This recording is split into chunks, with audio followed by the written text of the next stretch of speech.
Vemulawada municipality పరిధిలో నిషేధిత స్థలాల్లో ఇచ్చిన నిర్మాణ అనుమతులను రద్దు చేయడాన్ని మాజీ మున్సిపల్ చైర్పర్సన్ రామతీర్థపు మాధవి, రాజు కౌన్సిలర్ వెంగల అనిత, శ్రీకాంత్ గౌడ్ స్వాగతించారు. అయితే అక్రమ అనుమతులకు బాధ్యులైన మున్సిపల్ టౌన్ ప్లానింగ్ అధికారులపై కఠిన చర్యలు తీసుకోవాలని డిమాండ్ చేశారు.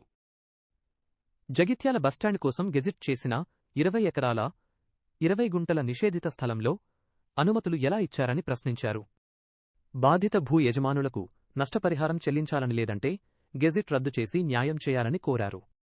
అక్రమ అనుమతులపై చర్యలు తీసుకోకపోతే బీఆర్ఎస్ ఆధ్వర్యంలో ప్రజా ఉద్యమం చేపడతామని హెచ్చరించారు. మరి నిషేధితమైన ప్రాంతంలో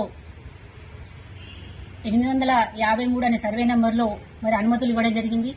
మరి ఏ విధంగా నిర్మాణాల కోసం అనుమతులు ఇచ్చారని సంబంధిత అధికారులను మేము అడిగితే, కమిషనర్ గారిని కావచ్చు, టౌన్ ప్లానింగ్ అధికారులను కావచ్చు, మరి అడిగితే మరి పొందలేని సమాధానం సరిగా రాకపోవడంతో మేము ఆగస్టు 3వ తేదీన ప్రజావాణిలో గౌరవ కలెక్టర్ గారికి ఫిర్యాదు చేయడం జరిగింది.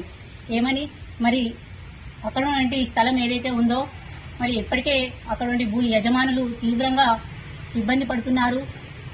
అక్కడ నుండి స్థలంను అయితే గెజిట్ ఎత్తివేయాలి, లేకపోతే పెద్ద ఎత్తున ఆ భూ యజమానులకు పరిహారం ఇవ్వాలని చెప్పేసి ఆ కలెక్టర్ గారికి వినతి పత్రం ఇవ్వడం జరిగింది.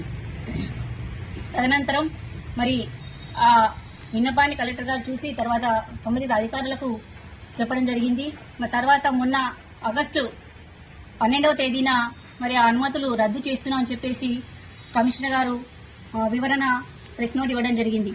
అంటే నిజంగా ఇది చూస్తూ ఉంటే ప్రశ్నిస్తే ఒకలాగా, ప్రశ్నించపోతే ఒకలాగా, అంటే ఈ విధంగా ప్రజలకు చూస్తే ఒక విధంగా అర్థమవుతుంది. ఏంటంటే ఈ విధంగా లోపకారి ఒప్పందాలు చేసుకుని ఇంకా ఎన్ని రకాలుగా ఈ విధంగా ప్రజలను ఇబ్బంది పెడుతున్నారు అని స్పష్టంగా అర్థమవుతుంది. ఎందుకంటే మేము ప్రశ్నిస్తే ఈ విధంగా కలెక్టర్ గారు ఫిర్యాదు చేస్తే పర్మిషన్లు రద్దు చేసేది, అదే ప్రశ్నించకపోతే సాఫీగా జరిగిపోయేది, ఏవో ఒప్పందాలు చేసుకుని జరిగిపోయేది. మేము గతంలో మున్సిపల్ చైర్మన్ గా చేసినప్పుడు ఎన్నో ఈ విధంగా ఎలాంటి ఇబ్బందులు జరగకుండా పారదర్శకంగా పరిపాలన చేయడం జరిగింది. మరి ఇప్పుడు చూస్తా ఉంటే అక్రమాలకు ఒక అడ్డాగా మున్సిపల్ పాలకవర్గం కావచ్చు, అక్కడ అధికారులు కావచ్చు వెళ్లడం జరుగుతుంది. మరి ఈ విధంగా చర్య తీసుకోకపోవడం, మేమేం చెప్పినాము, పర్మిషన్లు ఏ విధంగా అక్రమంగా పర్మిషన్ రద్దు చేయాలి, ప్లస్ ఏ విధంగా పర్మిషన్ ఇచ్చిన వారిపై కూడా చర్య తీసుకోవాలని కలెక్టర్ గారికి ఫిర్యాదు చేసినాం. అయినప్పటికీ పర్మిషన్ రద్దు చేసినందుకు గౌరవ కలెక్టర్ గారికి ధన్యవాదాలు తెలియజేస్తా ఉన్నాము. కాకపోతే ఈ అక్రమ పర్మిషన్లు అంటే ఆ స్థలాన్ని చూసి మీరు ఏదైతే అక్కడ ఉన్న స్థలాన్ని పేపర్స్ కావచ్చు, వారు తెచ్చుకున్న స్థలం పేపర్స్ కావచ్చు, రెండు పరిశీలన చేసిన తర్వాత మరి అక్రమ పర్మిషన్ తెలిసినప్పటికీ అప్పుడే ఏ విధంగా పర్మిషన్ ఇస్తారు?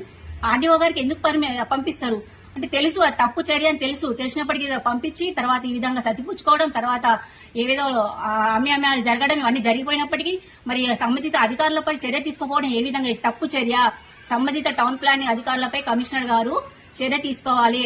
2019 యాక్ట్ ప్రకారం 48 యాక్ట్ ప్రకారం అంటే టౌన్ ప్లానింగ్ అధికారులపై చట్టరీత్యా చర్య తీసుకోవాలి. అయితే సస్పెండ్ అన్న చేయాలి, లేకపోతే క్రమశిక్షణ చర్యలైనా చేపట్టాలి.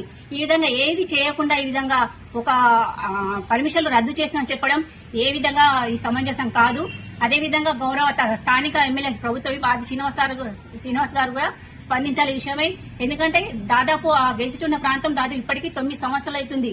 అక్కడ భూ యజమానులు అమ్ముకోలేక ఇబ్బంది నానా అవస్థలు పడుతున్నారు. అంటే ఎక్కడి నుంచో వచ్చి వాళ్ళు ఇక్కడ ప్రాంతంలో భూమి కొనుగోలు చేసుకుని వాళ్ళ ఎన్నో ఆర్థిక ఇబ్బందులు పడుతున్నప్పటికీ, ఇన్ని సంవత్సరాలు వేచి చూస్తున్నప్పటికీ వాళ్ళకు ఎటువంటి పరిహారం రాకపోగా ఈ విధంగా నానా ఇబ్బందులు, అంటే తెలిసిన వాళ్ళకే పర్మిషన్లు ఇచ్చుకుంటూ పోతే ఏ విధంగా సమంజసం కాబట్టి గౌరవ స్థానిక ఎమ్మెల్యే గారు దీనిపై స్పందించాలి. అయితే గెజిట్ అనే ఎత్తివేయాలి, లేకపోతే పెద్ద ఎత్తున వారికి పరిహారం అన్న చెల్లించాలి. ఈ విధంగా అక్రమాలు చేస్తూ పోతా ఉంటే ఎవరు ఇక్కడ ఊరుకునే పరిస్థితి లేదు. ఇంకా కూడా 2-3 అక్రమ పర్మిషన్లు కూడా ఉన్నాయి. దాన్ని కూడా త్వరలో మేము ప్రజల ముందుకు, ప్రెస్ ముందుకు తీసుకువస్తాము. కాబట్టి ఏదేమైనప్పటికీ ప్రజల పక్షాన, బీఆర్ఎస్ పార్టీ పక్షాన మేము ఎప్పటికీ ఈ విధంగా పోరాటం చేస్తాము. బాధితుల పక్షాన నిలదీస్తాము. ఏవైతే టౌన్ ప్లానింగ్ అధికారులు ఉన్నారో వారిపైన క్రమశిక్షణ చర్యలు తీసుకోకపోతే, సస్పెండ్ చేయకపోతే పెద్ద ఎత్తున కూడా ప్రజా ఉద్యమం కూడా చేయడం జరుగుతుంది. కాబట్టి త్వరలో కలెక్టర్ గారు కూడా ఫిర్యాదు చేస్తాము.